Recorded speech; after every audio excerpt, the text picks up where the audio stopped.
And we're now moving on to a section talking about how the Dreamcast changed gaming. So one of the reasons why Dreamcast fans love the Dreamcast is because, let's face it, it's pretty much ahead of its time. It had some great games on it, but it also did so many things that just didn't happen before, really. So there's the obvious one, which is they had a built-in modem when it first came out, so it allowed for full online browsing, allowed for online gaming out of the box, which was like a massive achievement. And this is at a time when the internet was still quite young, so only PCs could really do it. And then the Dreamcast came out, and it's like, oh my god, it pretty much changed gaming completely. And as you see, for viewers, Scotty is showing off the internet modem on the side of the Dreamcast, which you can take out, which is brilliant. But it did some other great things that some of these things aren't really spoken about so much. So I'm just going to read out a few of them basically right now. There's one thing this was actually only in Europe only, which is Planet Ring. I don't know if you guys know much about this, but it is essentially an online gaming community. And for PlayStation 3 fans, if you remember PS Home, this was kind of like a mini version of PS Home about 8 years before PS Home even existed. So online gaming community, people could go online together. They could actually play real games in real time together, like these mini games. There had about 4 or 5 mini games on there.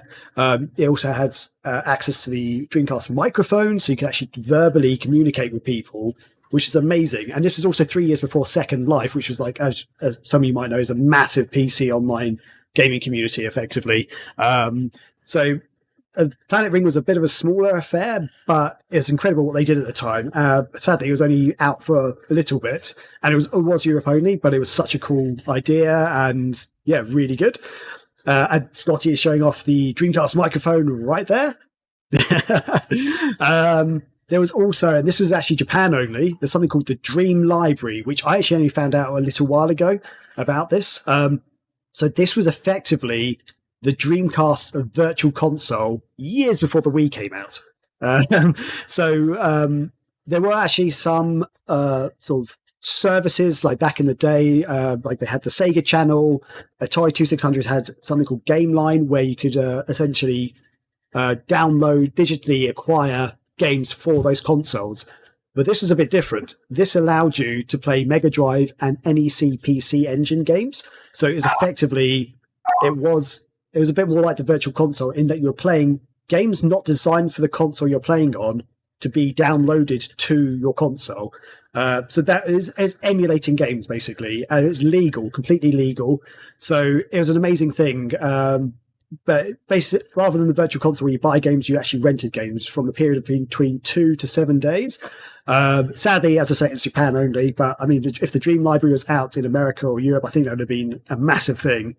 Problems with it, though, were technologically, it was, Dreamcast downloads, the internet speed wasn't the best. VMU size was very small, so it's actually stored on the Dreamcast RAM. So if you turned off your Dreamcast, you then had to re-download it again. So it wasn't the smoothest service in the world, but it was the first. It was amazing. Such a cool idea. As sort of mentioned, voice chat and internet calls, that wasn't really done. Well, that wasn't done on consoles before this. So as mentioned, Planet Ring, Alien Front Online. Those are 2 games that supported online voice chat, complete for industry first. Dreamcast also had something called Sega's Dream Call, and which is basically a Skype or Zoom-like service. It was launched 3 years before Skype, which enabled Dreamcast users to make phone calls over the internet. So again, a massive idea. And also, I feel like this is a critical one, DLC, downloadable content. So a lot of what people consider to be a DLC on the Dreamcast actually isn't DLC.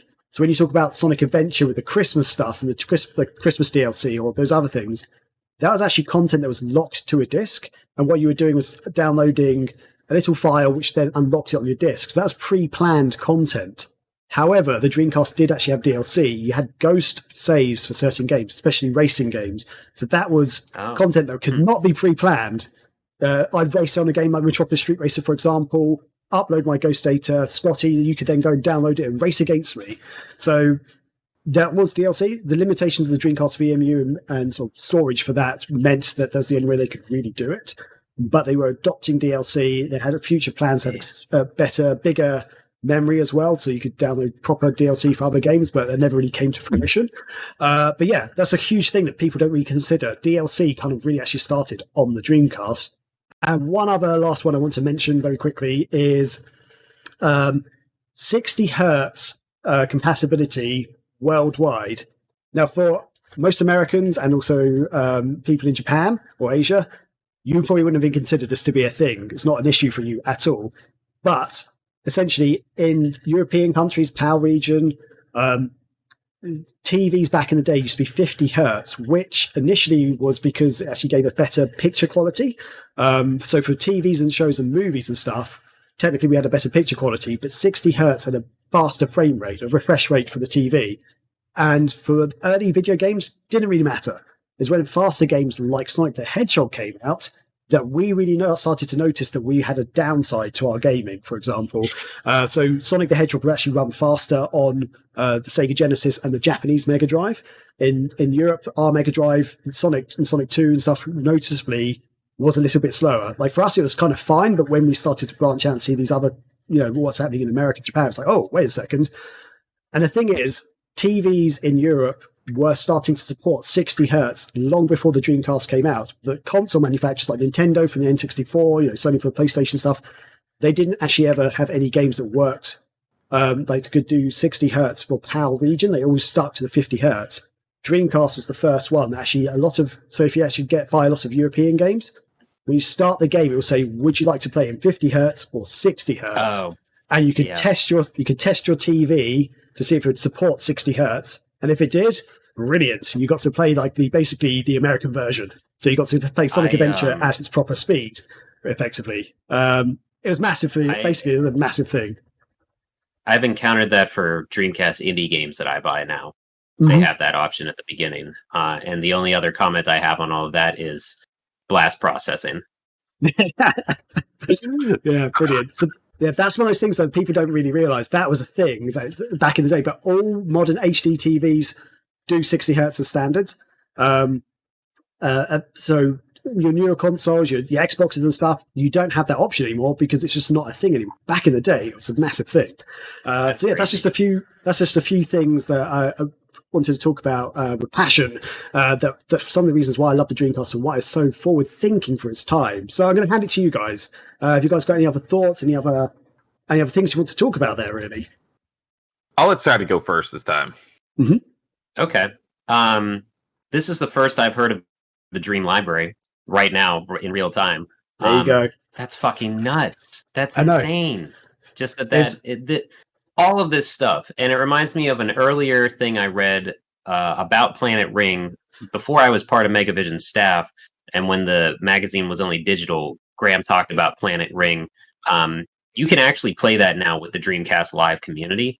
I'm going to do it. But yeah, and you have on here, I don't know that you mentioned one of your bullet points here, that it was 3 years before Second Life. Second Life is still popular, but that thing is insane. If the Dreamcast kicked that off earlier than that somehow, basically what I keep thinking is if any of these ideas succeeded in the realm of possibility, like other programs are with how these things are, that was somehow a sentence. But it's just all nuts, and it's just going to be me forever saying that Sega was ahead of their time, even with the frickin' Genesis and stuff. It's nuts.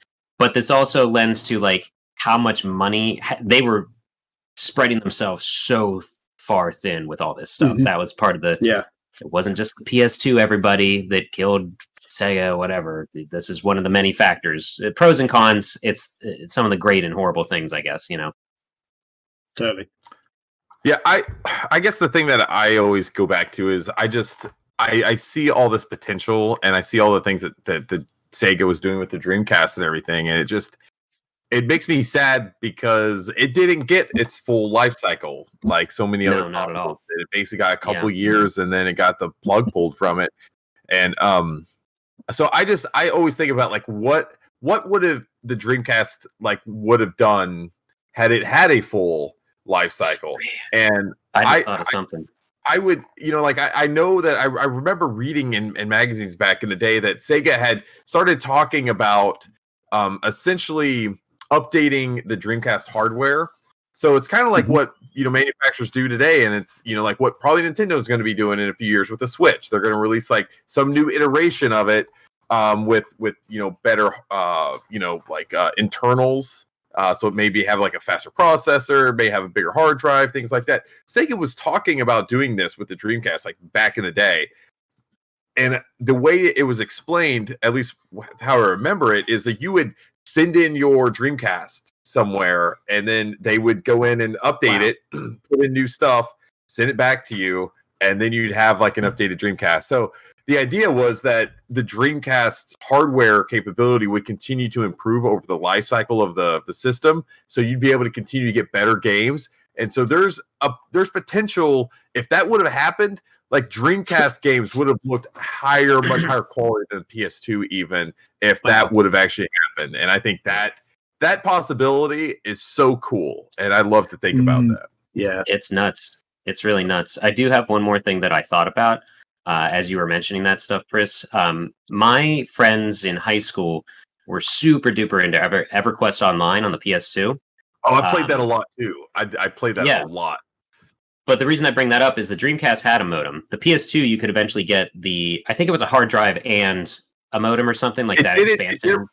I don't think it required the modem, but a lot of games required both of them to be in there.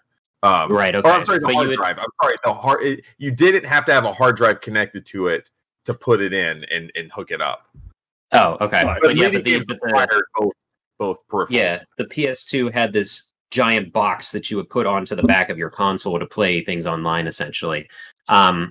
But I remember I didn't really care that they were playing EverQuest because that was this time in my life where I was introduced to music and I was starting drum lessons and stuff like that. So I kind of just let that go. And I didn't care as much until World of Warcraft hit and essentially robbed my friends from my life. And but what I'm leading up to is it was so bad with WoW and them that at one point we were sitting down to dinner, like our group of friends, and they start talking about WoW, and I literally whipped out my Game Boy Advance SP, and one of them was like, Scott, what have you been doing? Because everything was World of Warcraft. I did not have anything to do with the conversations ever, so I just like didn't want to hang out with them, and it was bad. And there's not bad blood. I still talk to them and stuff, but that goes back to, what if they got into play Phantasy Star Online instead of EverQuest 2? Like, what if they got into another Dreamcast game online? What if they just did that instead of PS2? Like, that blows my mind to think that someone else besides one other guy in my friend group, shout out to Ben, would have been into the Dreamcast and had a Dreamcast. And like, it's all, this whole section is a big what if, but like, think about that. Like, what if Phantasy Star took off like EverQuest and then invaded World of Warcraft's atmosphere or ecosystem and stuff like that? Like, it's just crazy to think about that. I will quickly say before we move on that there were several new like peripherals and other little cool features that Sega had planned, and it showed off in some capacity. I think a lot of it were like Tokyo Game Show type things like that, mainly centered in Japan. But a lot of people will remember the VMU MP3 that looked totally awesome. I really wish that thing would have came out. Man. There was the zip drive, which everyone remembers. I think that they should have just went straight into like some sort of other expandable memory, like maybe just hard drives or something like that. Like looking at that, maybe even having something that the Dreamcast could like dock to, almost kind of like the karaoke machine for the Dreamcast. But it would dock into it, and that in and of itself would be like a giant hard drive that the Dreamcast would sit on, but it would be connected to some sort of port on there. Because I think that would make more sense than a zip drive. But anyway, Sega was looking at doing that, which would have had a, that would have opened up the possibility for real DLC, more saves, stuff like that. And so you'd really expand what you could do with the Dreamcast Online with this zip drive peripheral. There's also the Swatch access, which I think, Graham, you probably know more about that than I do. Yeah, so this when I found out about this kind of blew my mind. Basically, Sega was working with Swatch, the Swiss watch company, to release this watch called the Swatch Access, and what it was a watch which had internet functions. So basically for the Dreamcast, you had this like thing that you'd attach to your controller, which is like a big round disc thing, and you could sync up your watch to this disc thing, which was connected to the internet. And the idea was that you could put your calendar on there, but also it would like bring up, you could get cinema times, restaurants, contact details and menus and stuff like that. So which to us these days, we know with your phone in your pocket, that's nothing. Back then, yes, the internet existed, but you couldn't really find you could just about find cinema times maybe, but like what restaurants and stuff. You could get that was the other thing. You could get table bookings for restaurants and do it through your watch and stuff. It's a great idea. Just sadly, it never fully came to fruition. The Swatch Access was released in Japan, but they actually didn't have all the functions they were originally planning. But there was a whole press event with Sega and Swatch together, like talking about all these awesome features and stuff. They revealed an early version, a prototype version of the watch, and everything. They were showing off what it could do. They had early prototypes of all the functionality, but around this is around the time towards the end of the lifespan, Sega decided to discontinue the Dreamcast, and yeah, sadly, it didn't fully come to fruition. But it was almost basically a smartwatch before years before like the Apple Watch and stuff came out. You know, it's insane what they were thinking of, and it'd have been we actually think it'd be a really cool idea. If it did come out, it's so cool. So yeah, that's one thing that gets me really excited. Is that idea? I feel like the Dreamcast, there were typing, there were word processing things for consoles before this and stuff, but I feel like the Dreamcast was the first console that had the intent of being more of a media box than just a video game console. Aside from not having DVD, and I think what Chris was saying about add-on memory. It's weird that they had that with the Saturn, but then took it out for the Dreamcast. But then I do remember reading, it might have been in Console Wars, that was essentially, what can we remove? What's more important? Yeah, let's put a modem in this thing instead of a hard drive. So that makes sense when you think about it like that. Yeah. So yeah, it's ahead of its time. There's so many things ahead of its time. Yeah. What's that, Chris? I just said they should have put a DVD player in it, but it would have helped.